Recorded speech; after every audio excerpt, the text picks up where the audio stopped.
பாகிஸ்தான் ஸ்வாட் சமவெளியில் யூசுப்சாய் குழுவை சேர்ந்த ஜியாவுதீனுக்கும் டோர் பீகாய்க்கும் 1997 ஆண்டு அக்டோபர் 12ஆம் தேதி பிறந்த முதல் குழந்தைதான் மலாலா.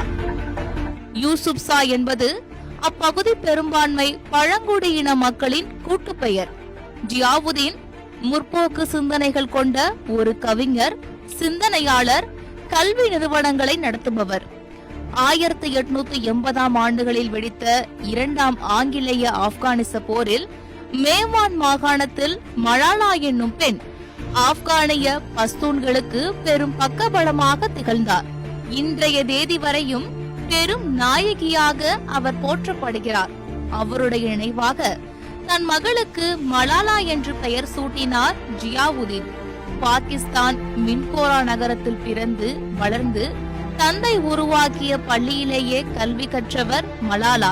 சிறு வயது முதலே மலாலாவின் கருத்தோட்டத்தை கூர்மைப்படுத்தியவர் ஜியாவுதீன். அமைதியும் அழகும் ததும்பும் ஸ்வாட் சமவெளியில் இன்றும் மக்கள் வாழ்வதற்கே அஞ்சுகிறார்கள்.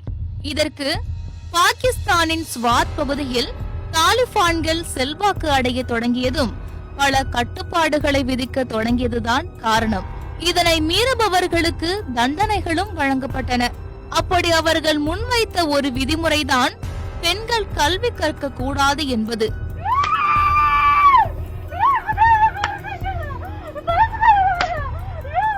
தாலிபான்களால் பல பள்ளிகள் குண்டு வைத்து தகர்த்தப்பட்டன. ஸ்வாட் சமவெளியில் தாலிபான்கள் ஆதிக்கம் செலுத்த தொடங்கிய காலகட்டத்தை ஆவணப்படுத்துவதற்காக ஆயிஷா என்ற பெண் முதலில் பிரபல இணையதளம் ஒன்றில் எழுதுவதாக ஒப்புக்கொண்டார். ஆனாலும் தங்களுக்கு ஆபத்து ஏற்படக்கூடும் என்று கருதிய ஆயிஷாவின் பெற்றோர் அவரை எழுதவிடவில்லை. அதனால் இதற்கு மாற்றாக மலாலா தேர்ந்தெடுக்கப்பட்டார். பள்ளி செல்ல முடியாத தனது அனுபவங்களை எழுத தொடங்கிய போது மலாலாவுக்கு வயது வெறும் 11 தான்.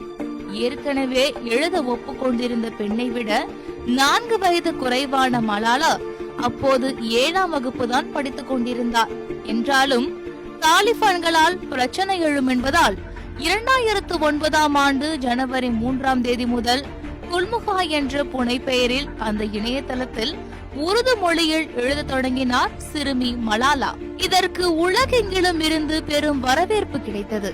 பெண் கல்வியின் உயரிய அடையாளமாக உலகெங்கும் மலாலா அறியப்பட்டார். எனவே தாலிபான்கள் மலாலாவின் உயிருக்கு குறிவைத்தனர்.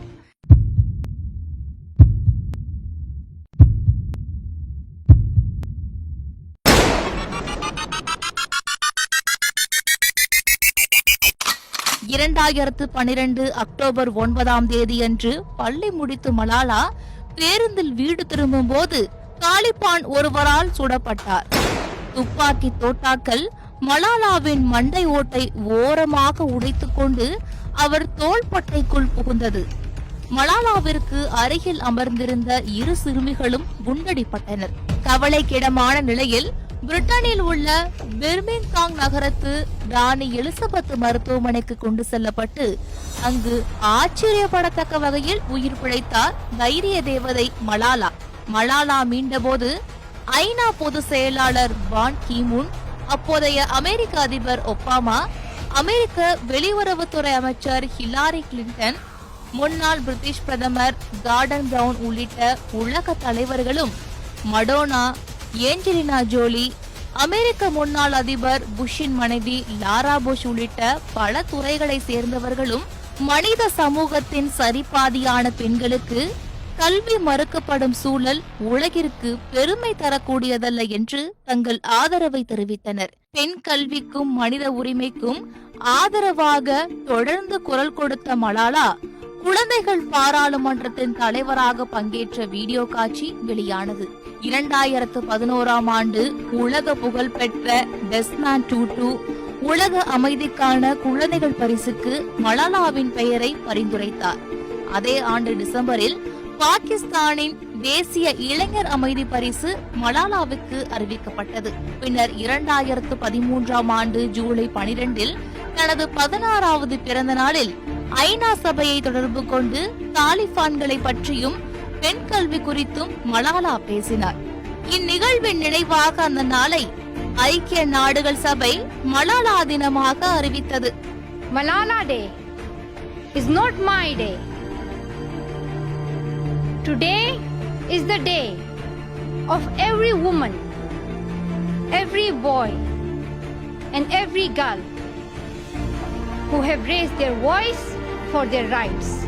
There are hundreds of human rights activists and social workers who are not only speaking for their rights, but who are struggling to achieve their goal of peace, education, and equality.